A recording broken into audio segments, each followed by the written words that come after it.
नमस्कार दोस्तों, एक बहुत ही महत्वपूर्ण विषय अध्यापक थर्ड ग्रेड के विषय में मैं आपके मध्य आया हूं। ये जो वीडियो पूरा देखिएगा आप आराम से बैठकर, ये 10 से 15 मिनट का वीडियो होने वाला है। ये ऑफलाइन वीडियो में रिकॉर्ड करके आपके डाल रहा हूं, जिससे मैं आपके कमेंट्स पढ़कर फिर वापस से मैं आपके जवाब दे पाऊं। उसके लिए बहुत ही महत्वपूर्ण वीडियो होने वाला है, आप पूरा देखिएगा। ये जो अध्यापक थर्ड ग्रेड है, जो रिट भर्ती है मेरे भाई, ये पूरे राजस्थान भर के पेरेंट्स और अभिभावक और अपन बात करें विद्यार्थियों का एक महाकुंभ है और पिछले कई वर्षों से इंतजार कर रहे विद्यार्थियों का एक बहुत बड़ा सपना है और बहुत बड़ा एक सामाजिक दायित्व और प्रेशर है प्रत्येक अभ्यर्थी पर, प्रत्येक विद्यार्थी पर और प्रत्येक कोचिंग संस्थान और एक अध्यापक पर भी। इसी को मैं देखते हुए मैं पूरा सिलेबस को कवर करवाते हुए आपको कुछ महत्वपूर्ण बातें बताऊंगा कि ये बचे हुए 17 दिन जो है, 16 दिन है, उसमें अपन क्या रणनीति बनाए। आपको पता है कि आपकी एग्जाम की डेट आ चुकी है, एग्जाम तिथियां घोषित हो चुकी हैं, कब कब एग्जाम होगा ये सब पता लग चुका है। लेकिन आपके मन में जो डर है, जो भय का माहौल है, राजस्थान के जितने भी बच्चे जितने भी विभिन्न प्लेटफॉर्मों पर, चाहे वो मॉक टेस्ट दे रहे हो, चाहे ऑफलाइन टेस्ट दे रहे हो, लेकिन उनको लग रहा है यार उनकी मेहनत में अभी भी कहीं कमी है, उनको वो कॉन्फिडेंस नहीं आ पा रहा है। जो कॉन्फिडेंस चाहिए, अब मैं सही बोल रहा हूं, यस और नो, जो कॉन्फिडेंस चाहिए उनको वो कॉन्फिडेंस बिल्ड नहीं हो पा रहा है। उनको चाहिए यार 150 क्वेश्चन में वो नंबर वो नहीं मिल पा रहे जो पिछले परीक्षाओं में उनको मिले हैं। उनको लग रहा है यार मैं पिछले पीरी में इतने नंबर आए थे, उससे पहले वाले मेरे इतने नंबर आए थे, अब मेरे नंबर कम क्यों आ रहे हैं। उस पे ही मैं फोकस करने आया हूं कि क्या वो कारण है जिसके कारण से अपन कहीं ना कहीं बैक टू पवेलियन हो रहे हैं। चलिए मैं फटाफट से जानकारी देना चाहूंगा। ये सिलेबस है मेरे भाई, राजस्थान का भूगोल लिखा हुआ पार्ट फर्स्ट है, ठीक है। जो L1 वाले विद्यार्थियों के लिए मेरे भाई ये कितने अंक का मेरे भाई, L1 वाले विद्यार्थियों के लिए 100 अंक का है, जबकि L2 वाले विद्यार्थियों के लिए कितना है, ये 50 अंक का है। यानी कि यहां राजस्थान भूगोल कला संस्कृति इतिहास इसमें सब है। इसमें अब आप देखना, फटाफट से देखिएगा कि आपको भौतिक प्रदेश नहीं आते हैं, जलवायु आती है। जलवायु याद रखना, जलवायु में कॉपेन, त्रिवार्ता, थानविट, इसको अच्छे से देख लेना। अफवाह तंत्र आता है आपको, अफवाह तंत्र में कौन से अफवाह तंत्र क्या है, कौन सी नदी क्या है और संरक्षण वाली झील कौन सी पढ़ लेना। वन संपदा लेटेस्ट वन रिपोर्ट 2021 जो पढ़ लेना। मृदा का वैज्ञानिक वर्गीकरण पढ़ लेना, नहीं पढ़ा तो वरना याद ही होगा। फसलों के अंदर जो विशेष रूप से किस्म याद कर लेना, बाकी फसलों जुड़ी कोई योजना वो देख लेना। जनसंख्या के आंकड़े पूरे याद करने हैं। जनजाति पता आपको 5-6 जनजाति पढ़ते हैं मोटी मोटी।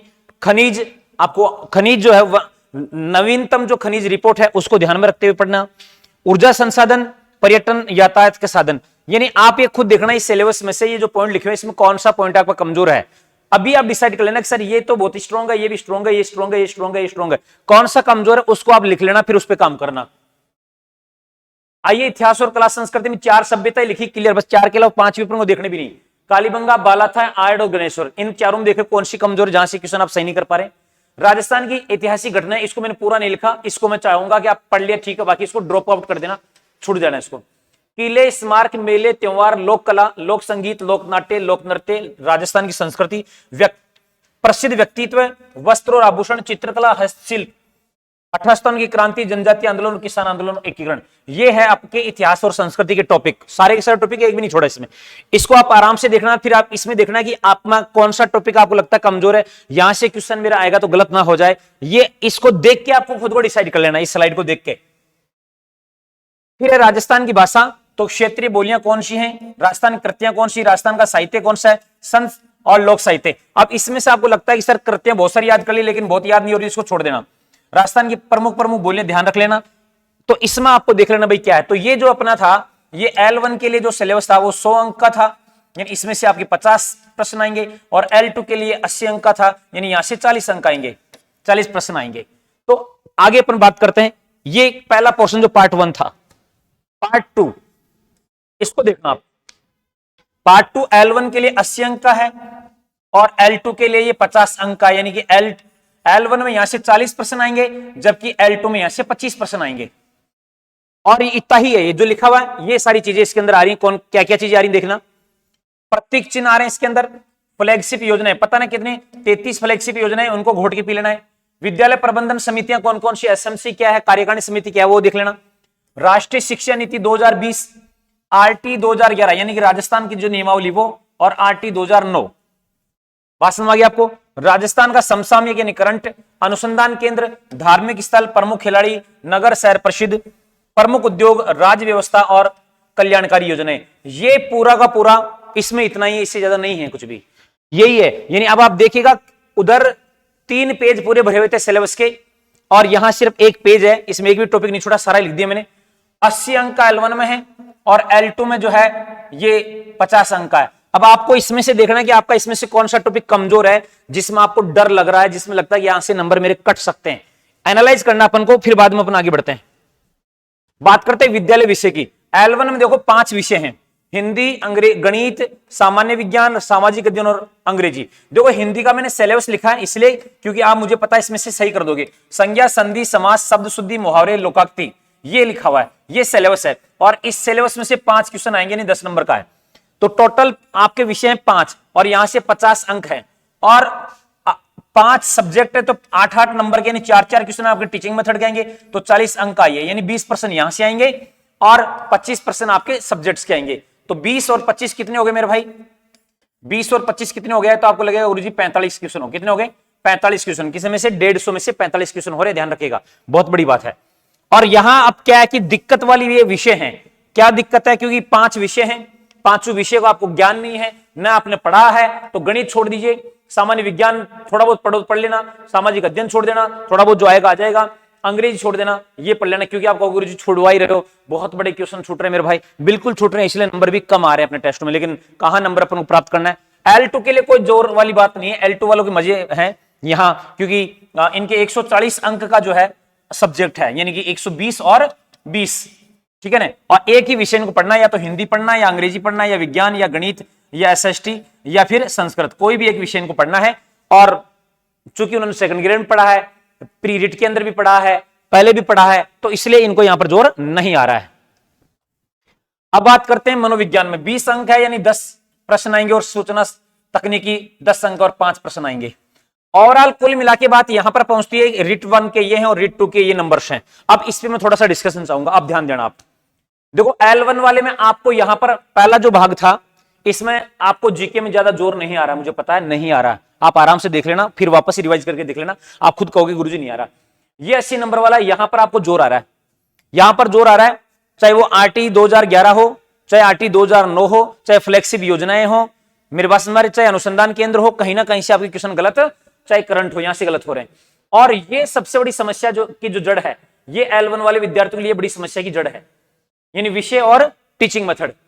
तो विषय और टीचिंग मेथड में जैसे मैंने बताया कि हिंदी थोड़ी सी पढ़ लीजिए आप, बाकी टीचिंग मेथड्स आप जो है देख सकते हैं, क्योंकि टीचिंग मेथड 40 और 50, क्योंकि यहां से 25 क्वेश्चन आ रहे हैं और यहां से 20 क्वेश्चन आ रहे हैं मेरे भाई, समझ में आ रहा है आपको, है ना। यहां से प्रत्येक में 4-4 क्वेश्चन और इधर से 5-5 क्वेश्चन है, तो ये एक 90 नंबर का जो है ना गैप, ये बड़ा गैप है विद्यार्थी L1 वालों के लिए। L1 वालों के लिए यहां ज्यादा जोर नहीं आएगा। साइकोलॉजी में 20 का है तो 5-7 क्वेश्चन सही हो ही जाएंगे, कंप्यूटर में 2-3 क्वेश्चन आपके सही हो जाएंगे। अब इस गैप को फुल करना है, यानी आपका ये विषय मजबूत हो चुका है, पहले सिलेबस को देखना, और ये जो बच्चे में 15 दिन है उसमें आपको ये देखना है कि मेरे ये विषय कमजोर है, उसको आपको ताकत बना देनी। क्योंकि अब आप जैसे मान लो आपको भूगोल आ रहा है और उसी को वापस पढ़ोगे तो मेरे भाई कोई मतलब वाली विषय नहीं है। हाँ, उसको रिवाइज के लिए आपने शॉर्ट्स नोट्स बना रखे होंगे। तो अभी आज कितनी तारीख हो चुकी है? 8।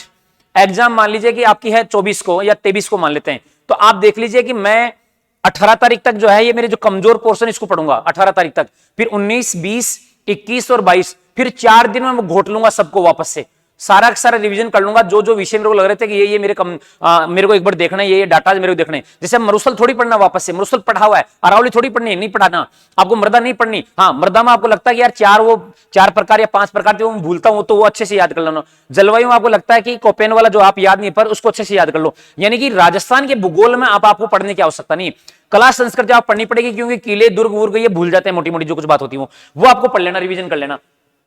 यहां टीचिंग मेथड्स जो है इसको थोड़ा सा आप फोकस कर लेंगे तो मेरे हिसाब से आप यहां से नंबर ला सकते हैं। बाकी आप देखो यहां से पूरे में पूरे नंबर ला नहीं सकते, यहां से पूरे में पूरे नहीं ला सकते, और यहां से भी पूरे में पूरे नंबर नहीं ला सकते। तो L1 वालों के लिए ये जो है जड़ बनी हुई है, ये समस्या है। तो आप यहां से अच्छे नंबर लाओ, क्योंकि यहां से भी आपके नंबर कम आ रहे हैं, है ना। मान लेते हैं यहां आप 100 में से 80 नंबर ले आए, 100 में से 80 नंबर ले आए, और यहां 80 में से जो है आप मान लेते हैं अपन 50 नंबर ले आए, और यहां 90 है, और इन 90 में से मेरे भाई केवल आप 30 नंबर भी ले आए, और इधर 30 है, और 30 में से यदि 20 नंबर ले आते हो तो कितने हो गए मेरे भाई, जोड़ना इन सबको, 80 और 50 कितने हो गए, 130, 160 और 180, 180 अंक आ रहे हैं मेरे भाई, कितने में से आपके, 300 में से, 300 में से 180 अंक आ रहे हैं। तो यदि अपन देखते हैं 60%, यानी कि आप क्या हो रहे हैं, पास हो रहे हैं, और मैं कह रहा हूं आप क्या हो रहे हैं, सेलेक्ट हो रहे हैं, पास हो रहे हैं और आप क्या हो रहे हैं, सेलेक्ट हो रहे हैं, यानी आप सिलेक्शन कैटेगरी में जा रहे हैं। बस शर्त यह है कि नेगेटिव नहीं होना चाहिए। ये जो मैंने नंबर बताया ना, क्योंकि आप ध्यान रखना, अब हो सकता है ये देखने के बाद में सारा आपने 60% पे पास कर दिया, हो सकता है वीडियो देखने के बाद में लोग गालियां भी देंगे, कमेंट भी करेंगे, लेकिन ध्यान रखना नेगेटिव मार्किंग है, क्या है, नेगेटिव मार्किंग। और जब नेगेटिव मार्किंग होती है और कर्मचारी चयन बोर्ड जब परीक्षा लेते ना, तो अच्छी अच्छी धुआं निकल जाती, क्या अच्छी अच्छी धुआं निकल जाती। मैं डरा नहीं रहा हूं, लेकिन अपन को ओवरऑल देखना है कि मेरा टारगेट क्या है, मेरे को इतने नंबर लाने हैं, इसलिए पॉजिटिव रहना। इधर आइए साहब, L2 के अंदर ये भैया 80 नंबर का, इन्हें 40% आ रहे हैं, ये 50 इन्हें 25 क्वेश्चन आ रहे हैं, इनके सब्जेक्ट में बल्ले बल्ले इनके यहां ज्यादा जोर नहीं आएगा। यानी यदि वो यहां से 80 में से मान लेते हैं 60 ले आए, या 50 में से मान लेते हैं ये 30 ले आए, ठीक है, और यहां 120 है, 140 है, और 140 में मान लेते हैं मैं ये 100 भी लेता है, और इधर भी भाई 30 में से 20 ले आए, तो अब आप इनके नंबर देखेंगे तो आप देखेंगे कि भैया 180 और 210, कितने अंक हो गए मेरे भाई, 210, कितने में से, 300 में से। इधर यदि इनके परसेंटेज निकालते अपन तो कितने हो गए भाई, 70%, कितने हो गए, 70%। मैंने बहुत कम नंबर दिए हैं मेरे हिसाब से। अब इस वीडियो को देखने के बाद में, यानी मैंने कहा कि L1 वाले बच्चे 60 और L2 वाले बच्चे 70% नंबर तो आपको लाने ही लाने हैं। अब आपको लगता है इस पूरा वीडियो देखिए, मेरे पूरा सिलेबस देखिए, टॉपिक देखिए, और आपको लगता है ये टॉपिक कमजोर है, मैं जो है कल से ही आपके जो सबसे पहले जो वर्क करने वाला हूं, जो आपके सबसे पहले जो झंडे गड़ाने वाला हूं, क्योंकि इस पे मैं पूरा काम कर चुका हूं, इस पे लगभग मैं काम कर चुका हूं, इस पे बहुत सारी वीडियो में डाल चुका हूं, बहुत सारे एमसीक्यू मैं आपसे करवा चुका हूं। करंट लगातार चल रहा है, करंट में आपको कमजोर नहीं होने दूंगा, ये वादा है, आपको मैं पिछड़ने नहीं दूंगा, ये मेरा पक्का वादा है, और विश्वास करके चलना। अब ये बात आ रही है यहां पर 80 नंबर वाली। इस 80 नंबर के लिए क्या करना पड़ेगा, इस 80 नंबर के लिए मैं कल सबसे पहले, कल या परसों में आरटी 2011 जो है, जो नियमावली राजस्थान वाली, उसको मैं झंडिया काट दूंगा, आपको अच्छे से याद करवा दूंगा। उसके बाद एक एक टॉपिक अपन इसको करेंगे, फिर इसमें टीचिंग मेथड ले लूंगा मैं L1 वालों के लिए, और L2 वाले भी जो है अपने सब्जेक्ट पे फोकस कीजिए। और हाँ, कमेंट करके बताइए कि आपको ये वीडियो कैसा लगा, क्या वास्तव में आपको, हाँ अब मेरे को जरूर ध्यान दीजिएगा, तनाव नहीं लेना, मस्त रहना है, दुनिया क्या कर रही है आगे में जाने दो, लेकिन आपका लक्ष्य यही रहना चाहिए कि मेरे को कम से कम इतने मार्क्स लाने। और मेरे भाई जिनके भी नंबर कम आ रहे हैं ना, एक ही कारण है, पता वो क्या कारण है, अपनी आत्मा से पूछो, आपकी खुद की आत्मा गवाही देगी, गुरुजी नेगेटिव हो रहे हैं, क्या हो रहे हैं गुरुजी, नेगेटिव हो रहे हैं। तो नेगेटिव मत करो मेरे भाई, क्या नेगेटिव मत करो, जो आ रहा है उसको अच्छे से कीजिए, और कॉन्फिडेंस लाइए, जो टॉपिक पढ़ रहे हो उसको क्लियर कीजिए, अपने माइंड को स्थिर रखिए, डरने की आवश्यकता नहीं है, क्योंकि डर के आगे क्या है, जीत, और जीत के लिए बने हो, योद्धा हो आप वॉरियर्स हो, और हीरो आप अपने घर के, अपने माता पिता के, अपने खुद के सपनों के। इसलिए तनाव लेने की आवश्यकता नहीं कतई, आपका भाई यहां खड़ा है, जो भी समस्या हो बताइएगा, मैं आपकी समस्याओं के लिए हमेशा आपके लिए ढाल बनकर तैयार रहूंगा।